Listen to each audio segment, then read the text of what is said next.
Doctor Hossain, অনেকে যে এরকম বলেন যে উপদেষ্টাদের মধ্যে কেউ কেউ আসলে অনেকদিন ধরে ক্ষমতায় থেকে যেতে চান, কেউ কেউ বলেন যে প্রধান উপদেষ্টাকে আরও কয়েক বছর ক্ষমতায় রাখা বা থাকার প্রশ্নে কেউ কেউ কথা বলছেন।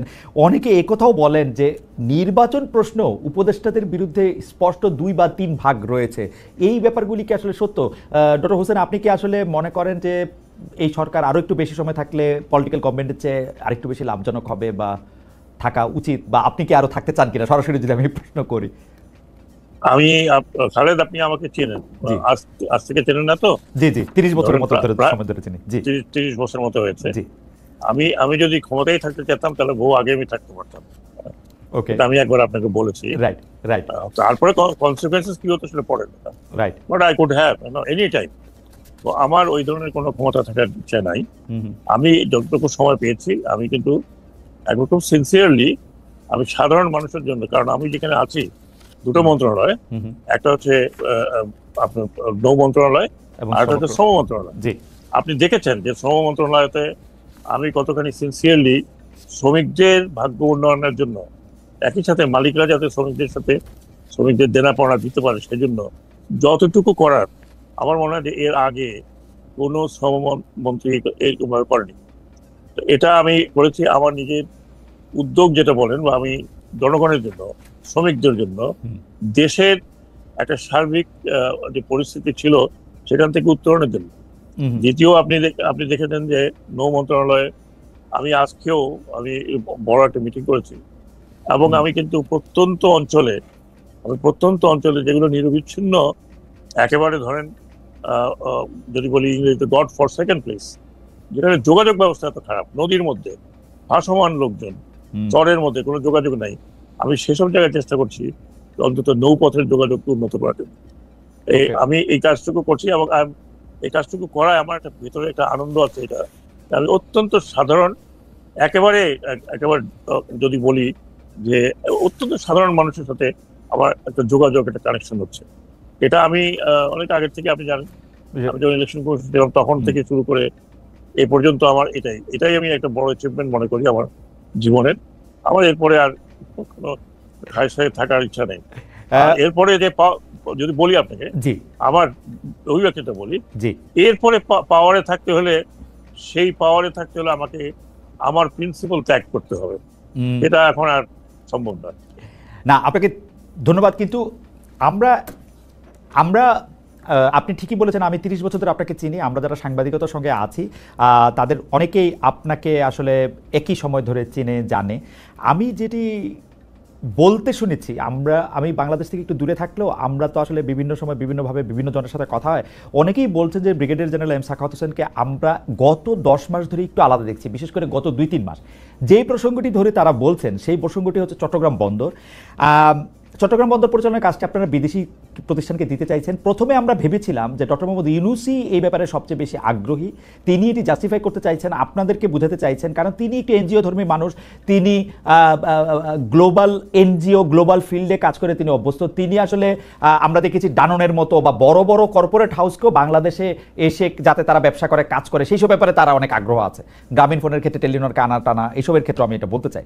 কিন্তু আমরা দেখতে পেলাম যে এই ব্যাপারে আপনিও এটা নিয়ে অনেক কড়াভাবে আপনার পছন্দের কথা বলতেছেন। মানে আমাদের প্রশ্ন হচ্ছে যে বিদেশি কোম্পানিটিকে বন্দর পরিচালনার দায়িত্ব দেওয়াটি যে আপনাদের সরকারে অগ্রাধিকার পাচ্ছে, এইটা কি আপনার কাছ থেকেই উৎসাহটা তার কাছে যাওয়া, নাকি ডক্টর ইউনূসের উৎসাহটা আপনাদের মধ্যে ছড়ানো গেল? মানে আমরা যেই একটু বড় হয়ে গেল প্রশ্ন, তবু আমি শেষ করি। আমরা যেই ডক্টর এম সাখাওয়াত হোসেনকে চিনি, যে তিনি আসলে নিজে কনভিন্স না হয়ে কোনো কাজ করার কথা না, আপনি আমাদের যদি একটু বলেন যে আপনি কি কনভিন্স যে চট্টগ্রাম বন্দর আসলে বিদেশি প্রতিষ্ঠানকে দিলে এটা ঠিক হবে? আমি 100% কনভিন্স। কেন কনভিন্স আমি আপনাকে কিছু কিছু কিছু ব্যাখ্যা দিচ্ছি। প্রথমত হচ্ছে যে এই কোম্পানি বা যেই আসুক সে কিন্তু বন্দর পরিচালনা করছে না। Let me make it very clear, তারা কিন্তু বন্দর পরিচালনা করছে। বন্দর পরিচালনা করবে চিটাগং পোর্ট অথরিটি, এখন যা আছে তাই। তারা শুধু যেটা করবে, পরিচালনা করবে বা সেটা হচ্ছে অপারেট করবে, সেটা হচ্ছে ওয়ান পার্ট অফ বন্দর, দ্যাট মিনস 5টি টার্মিনাল। তারা 5টি টার্মিনাল অপারেট করবে আন্ডার একটা আন্ডারস্ট্যান্ডিং এর মধ্যে, লিজ ফর, বা তাকে দেওয়া হবে কিছু বছরের জন্য। হয়তো সেটা 2 বছর বা 3 বছর পরে আবার নতুন একদম বুঝে বুঝে যাওয়ার জন্য। আপনি তো এখন শিক্ষকও বা আগেও শিক্ষক মতো ধরনের ছিলেন, যে একটু বুঝে বুঝে যাওয়ার জন্য আর কি। আমি এই কথাটা প্রায় শুনি, আপনি যদি আমাকে একটু বুঝায় বুঝায় যান আর কি।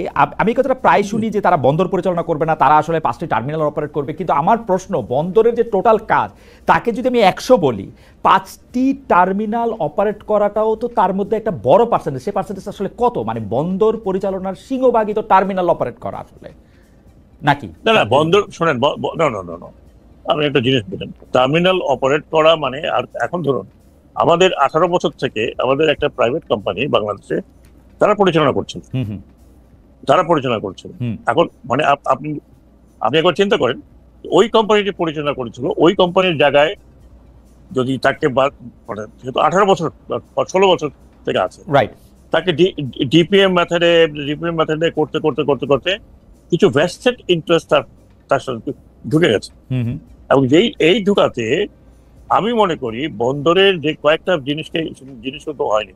আপনি যেখানে চিটাগং বন্দর এখন পর্যন্ত আন্তর্জাতিক অঙ্গনে সেভাবে স্বীকৃত নয়, আমি যদি বলি, কারণ আমি একটু এগুলো, আপনি জানেন আমাকে যে কাজ দেওয়া হয় আমি ডিপে যাই।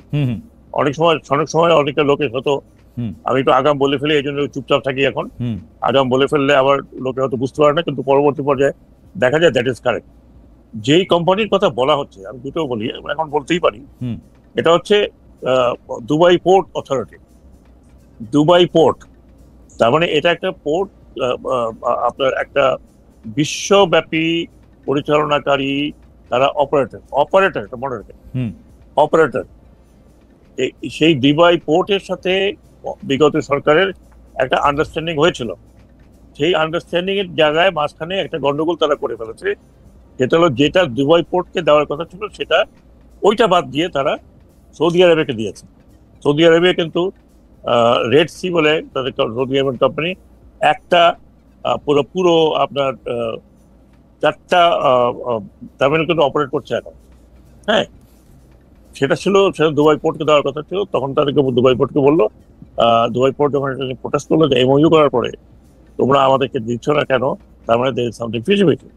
তখন দুবাই পোর্টকে আশ্বাস দেওয়া হলো, একটা নন বাইন্ডিং এমওইউ করা হলো, তোমাদেরকে যখন এনসিটি বর্তমান যে অপারেটর আছে তার সে চলে গেলে তোমাদেরকে এনসিটিতে দেওয়া হবে, যেটা নিয়ে প্রশ্ন উঠছে। কাজে এটা যখন দুবাই পোর্ট আমাদের কাছে আসলো, আমার কাছে একা নয়, মানে সরকারের উচ্চ পর্যায়ে গেল, আমার কাছে যখন আসলো তখন বিস্তারিত এটা আলোচনা হয়েছে, আমি আলোচনা করেছি মিনিমাম 6 মান্থস। এবং তখন তারা আমাকে লিস্ট দিল, তাতে 85টি দেশে 85টি আন্তর্জাতিক পোর্ট তারা অপারেট করছে। এবং 85 পোর্টের সাথে দুবাই পোর্টের একটা বড় কানেকশন হয়ে গেছে, সেটা জাহাজ চলাচলে, সেটা লজিস্টিক্সে, সেটা ইমপ্রুভমেন্টে। আমি 2টো পোর্ট দেখেছি ইংল্যান্ডে, 2টো পোর্ট, যেটা দুবাই পোর্ট, একটা পোর্ট যেটা ফুললি অটোমেটিক। ফুললি অটোমেটিক পোর্টটা তো আমাদের দরকার নেই। এবং তাদের সাথে যে কথা হয়েছে যে তারা যেই যন্ত্রপাতি আছে, এই যন্ত্রপাতি যদি তারা নেয়, তাহলে ওই যন্ত্রপাতির মূল্য প্রাইস তারা এই যন্ত্রপাতিগুলো ব্যবহার করবে। কারণ ধরুন তারা যদি 10 বছর থাকে, তারপর তো এই যন্ত্রপাতি কাজে লাগবে না। কাজেই এবং এখন যেটা হয়েছে সেটা এখন যেহেতু সরকারি পর্যায়ে চলে গেছে, সেখানে নানান রকমের সংগঠন গুলো জড়িত হয়ে গেছে, যে how to give it to the best of the Bangladesh interest. Bangladesh ইন্টারেস্টের সবচেয়ে বড় ইন্টারেস্ট যেটা আমি দেখছি, এবং আমি না দেখে কিন্তু কোনো কথা বলি না, যে এই যে 85 to 90